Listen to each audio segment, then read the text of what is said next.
నమస్తే, welcome to BCN news. నేను విజయలక్ష్మి. ముందుగా ముఖ్యాంశాలు.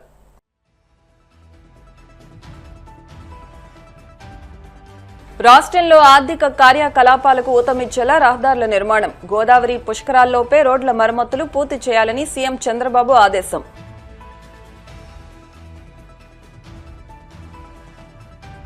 గత ప్రభుత్వం చేసిన అప్పులను తీరుస్తూ రాష్ట్ర ఆర్థిక వ్యవస్థను గాడిలో పెట్టేందుకు శ్రమిస్తున్నాం. బడ్జెట్ అవుట్ రీచ్ కార్యక్రమంలో కాకినాడ జిల్లా ఇన్ఛార్జి మంత్రి నారాయణ వెల్లడి. అనంతపురంలో పచ్చదనం రావడానికి కూడా తానే కారణమని చెప్పుకోవడం చంద్రబాబు కామెడీకి పరాకాష్ట. YCP general secretary Gadikota Srikanth Reddy ఎద్దేవా. యనమదూరులో ధాన్యం కొనుగోలు కేంద్రాన్ని ప్రారంభించిన భీమవరం ఎమ్మెల్యే అంజిబాబు. రైతుల మేలు కోసమే ధాన్యం కొనుగోలు కేంద్రాలు ఏర్పాటు చేస్తున్నట్లు వెల్లడి.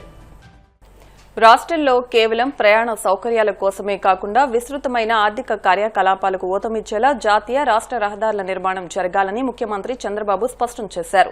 రాష్ట్రంలోని పోర్టులను దేశంలోని ఇతర ప్రాంతాలతో అనుసంధానించేలా పటిష్టమైన కనెక్టివిటీ వ్యవస్థను నిర్మించాలని దిశానిర్దేశం చేశారు. సచివాలయంలో రహదారులు, భవనాలు, రవాణా, జాతీయ రహదారి ప్రాజెక్టులపై ఆయన ఉన్నత స్థాయి సమీక్ష నిర్వహించారు. రహదారుల నిర్వహణ, గుంతలు లేని రోడ్లు, ఈవీ బస్సుల వినియోగం, పోర్టు కారిడార్లు అభివృద్ది వంటి కీలక అంశాలపై అధికారులకు స్పష్టమైన ఆదేశాలు జారీ చేశారు. ఆర్థిక లోటు అవరోధాలను అధిగమించి అభివృద్ది సంక్షేమాల సంతులనంతో రాష్ట్రాన్ని ప్రగతి పథంలో ముందుకు నడిపించే లక్ష్యంతో 2026-27 సంవత్సర బడ్జెట్ను రాష్ట్ర ప్రభుత్వం చేపట్టిందని కాకినాడ జిల్లా ఇన్ఛార్జి మంత్రి నారాయణ అన్నారు.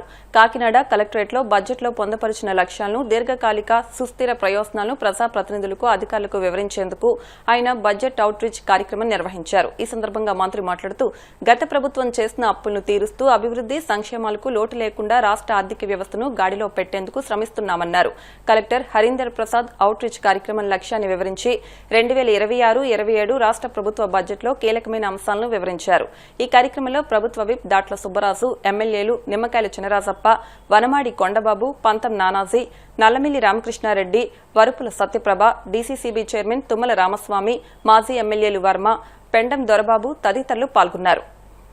కాకినాడ జిల్లాలో బడ్జెట్ అంటే మన రాష్ట్రంలో 26-27 సంవత్సరానికి బడ్జెట్ అలొకేషన్ ఎలా చేశారు, ప్రత్యేకంగా సంక్షేమ పథకాలకి, డెవలప్మెంట్స్కి, అదేవిధంగా ఈ జిల్లాకి ఎలా చేశారనే దాని మీద ప్రజాప్రతినిధులు అందరితో కూర్చొని డిస్కస్ చేయమని కోరిన ముఖ్యమంత్రి గారు దిశానిర్దేశం ఇచ్చారు. అదేవిధంగా ప్రతి శాసనసభ్యుడు తన యొక్క కాన్స్టిట్యున్సీలో ఉన్న మండల నాయకులతో కూడా ఈ యొక్క బడ్జెట్ విషయాలు తెలియజేయాలి. ఎందుకనంటే రాష్ట్రం ఎలా విడిపోయిందో అందరికీ తెలుసు. ఆ రోజు కంబైన్డ్ స్టేట్ రెండుగా విడిపోవటం, ఎక్కువ ఆదాయం ఉన్న హైదరాబాద్ నగరం పోవటం, మనకు ఆదాయం తగ్గిపోవటం, పర్ క్యాపిటల్ ఇన్కమ్ తీసుకుంటే తెలంగాణకి ఎక్కువ, మనకు తక్కువ.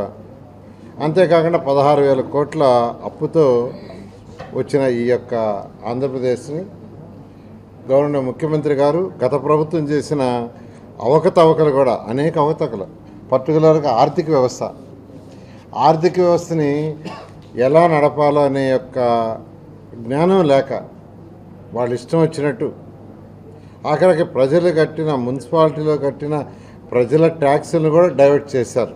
కేంద్ర ప్రభుత్వం ఇచ్చిన పథకాలకి మ్యాచింగ్ ఫండ్ కూడా ఇవ్వలేక ఆ యొక్క అమౌంట్ కూడా బాగొట్టుకున్నారు. ఉదాహరణకి నా మున్సిపాలిటీలోనే 2014-19లో నేను మంత్రిగా ఉన్నప్పుడు ఏషియన్ ఇన్ఫ్రాస్ట్రక్చర్ ఇన్వెస్ట్మెంట్ బ్యాంక్ ద్వారా 2019 ఫిబ్రవరి నెలలో 5,350 కోట్లు శాంక్షన్ చేయించాం. ప్రతి ఇంటికి ట్యాప్ కనెక్షన్ ఇవ్వాలని. దానికి రాష్ట్ర ప్రభుత్వం ఇవ్వాల్సిన షేరు తక్కువ షేర్ది. ఫస్ట్ ఇన్స్టాల్మెంట్కి 5,350 కోట్లు పోయింది.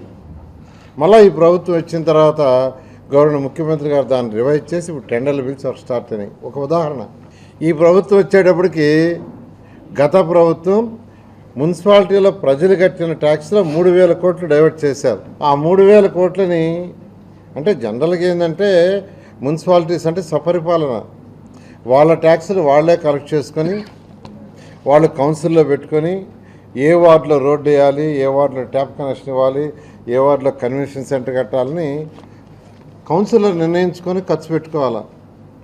అలా కాకుండా లాస్ట్ గవర్నమెంట్ ఆ డబ్బులన్నీ డైవర్ట్ చేసింది 3,000 కోట్లు. అయితే ఈ ప్రభుత్వం వచ్చిన తర్వాత గత ప్రభుత్వం ఖజానా ఖాళీ చేసిన ఆ 3,000లో గవర్నర్ ముఖ్యమంత్రి గారు 1,700 కోట్లు యాక్చువల్గా ఫైనాన్స్ డిపార్ట్మెంట్ ఈరోజుకి ఇచ్చింది. త్వరలో 1,300 కూడా ఇవ్వబోతున్నారు. అంతేకాకుండా ఈ ప్రభుత్వం వచ్చిన తర్వాత గ్రీన్ ఛానల్ ఇచ్చారు. ఏ మున్సిపాలిటీ డబ్బులు వాళ్ళ దగ్గరే పెట్టుకుని వాళ్ళే ఖర్చు. ఇలా గత ప్రభుత్వం ఆర్థిక వ్యవస్థని చిన్న భిన్నం చేసింది. ఎగ్జాంపుల్ నా డిపార్ట్మెంట్ చెప్పా, ఇదే విధంగా అన్ని డిపార్ట్మెంట్లు ఆల్ డిపార్ట్మెంట్స్ అదే విధంగా చేసింది. అయితే ఈ యొక్క బడ్జెట్ మన 26-27లో ఏదైతే బడ్జెట్ పెట్టామో దాంట్లో ఏ ఐటెంకి ఎంత పెట్టాము, అసలు ఎంత ఆదాయం వస్తుంది, పర్ క్యాపిటల్ ఇన్కమ్ మంది ఎంత, పక్క రాష్ట్రాలది ఎంత, ఇవన్నీ ప్రజాప్రతినిధులకు తెలియాలి. అందుకని జిల్లా లెవెల్లో ఇన్ఛార్జ్ మంత్రిగా కలెక్టర్ గారి యొక్క ఆధ్వర్యంలో యాక్చువల్గా పెట్టమన్నారు. దాని మీద ఈరోజు డిస్కస్ చేసాం. ముఖ్యంగా తీసుకుంటే పాపులేషన్ పరంగా మనది 58%, మన నుంచి విడిపోయిన వాళ్ళది 42%, కానీ మన ఆదాయం 46%. పాపులేషన్ 58%, ఆదాయం వచ్చేప్పుడు 46%. అయితే మీకు అందరికీ తెలిసిందే, ఈరోజు తీసుకుంటే ఈరోజు పర్ క్యాపిటల్ ఇన్కమ్ అనేది చాలా ఇంపార్టెంట్. తెలంగాణలో 3,87,000. రైతులు ఆరుగాలం కష్టపడి పండించిన పంటకు ధాన్యం కొనుగోలు కేంద్రాల ద్వారా రాష్ట్ర ప్రభుత్వం అందిస్తున్న మద్దతు ధరను పొందాలని రాష్ట్ర public accounts committee chairman MLA Pulaparthi Ramanjaneyulu అన్నారు. పశ్చిమ గోదావరి జిల్లా భీమవరం మండలం ఎనమదురు గ్రామంలో ధాన్యం కొనుగోలు కేంద్రాన్ని గురువారం ఆర్డీఓ ప్రవీణ్ కుమార్ రెడ్డి, టీడీపీ రాష్ట్ర పొలిట్ బ్యూరో సభ్యురాలు తోట సీతారామలక్ష్మి, కూటమి నాయకులతో కలిసి ఎమ్మెల్యే అంజిబాబు ప్రారంభించి మాట్లాడారు. రైతు సంక్షేమానికి కూటమి ప్రభుత్వం పెద్దపీట వేస్తోందని, రైతులు ధాన్యం కొనుగోలు కేంద్రాల్లోనే ధాన్యాన్ని విక్రయించి ప్రభుత్వం ప్రకటించిన మద్దతు ధర పొందాలని, ధాన్యం కొనుగోలు కేంద్రాల్లో రైతులకు ఎటువంటి ఇబ్బందులు కలిగినా వెంటనే సంబంధిత అధికారులకు తెలియజేయాలని సూచించారు. వివిధ శాఖల అధికారులు సమన్వయంతో పనిచేసి ధాన్యం కొనుగోలు ప్రక్రియ సజావుగా సాగేందుకు కృషి చేయాలన్నారు.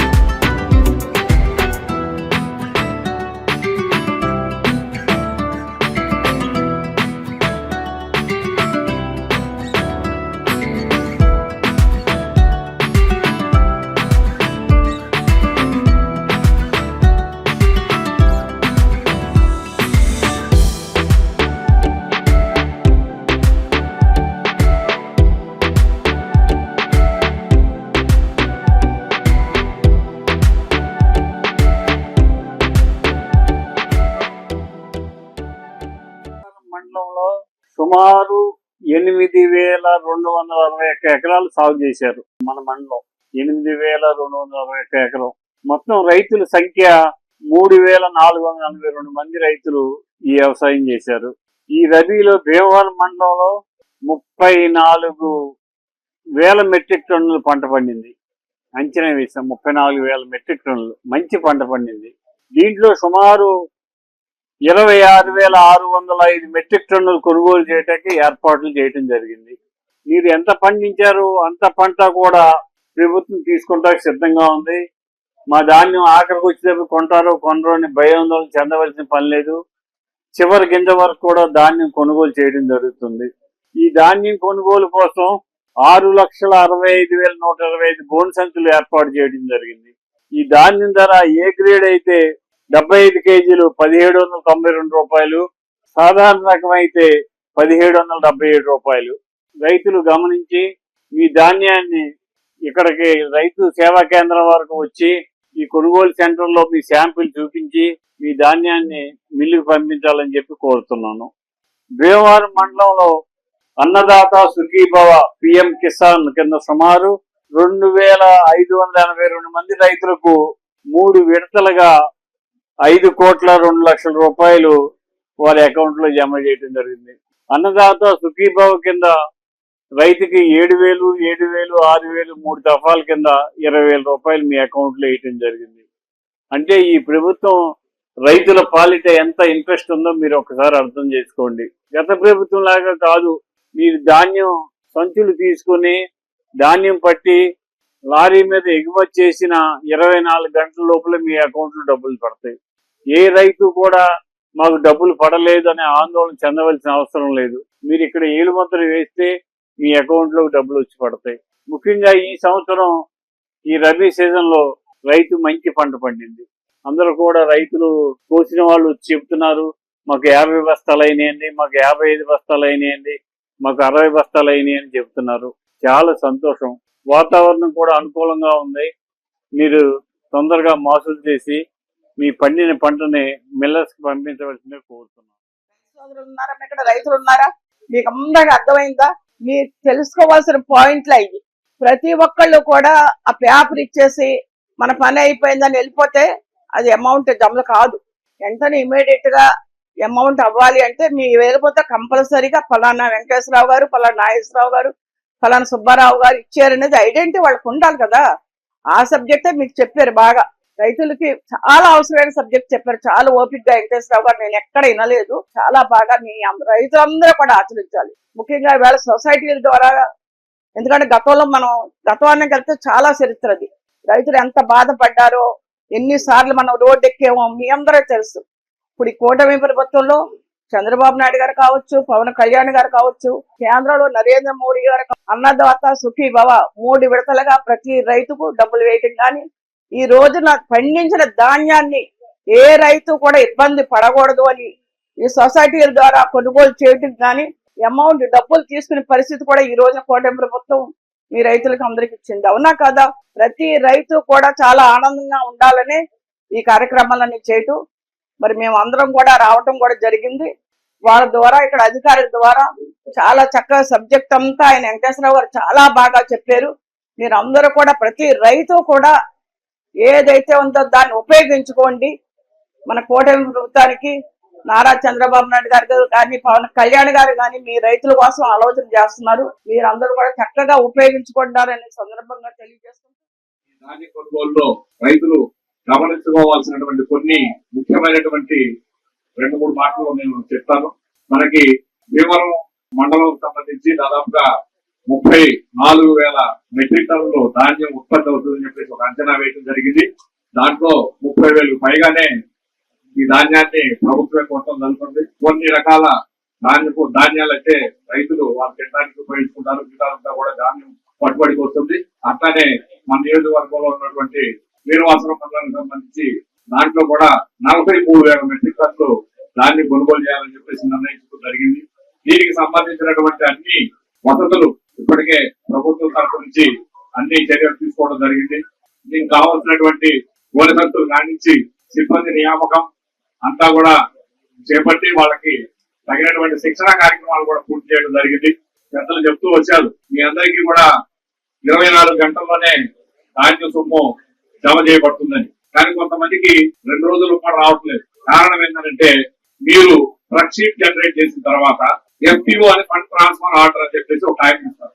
ఇక్కడే ఆ ఫండ్ ట్రాన్స్ఫర్ ఆర్డర్ లో ఏముంటుందనంటే మీరు ఎన్ని సార్లు మీరు పట్టారు, దానికి సంబంధించినటువంటి అమౌంట్ ఇంత అని నిర్ధారణ చేస్తూ మీరు ఒక ఏలుముద్ర వేయాలి.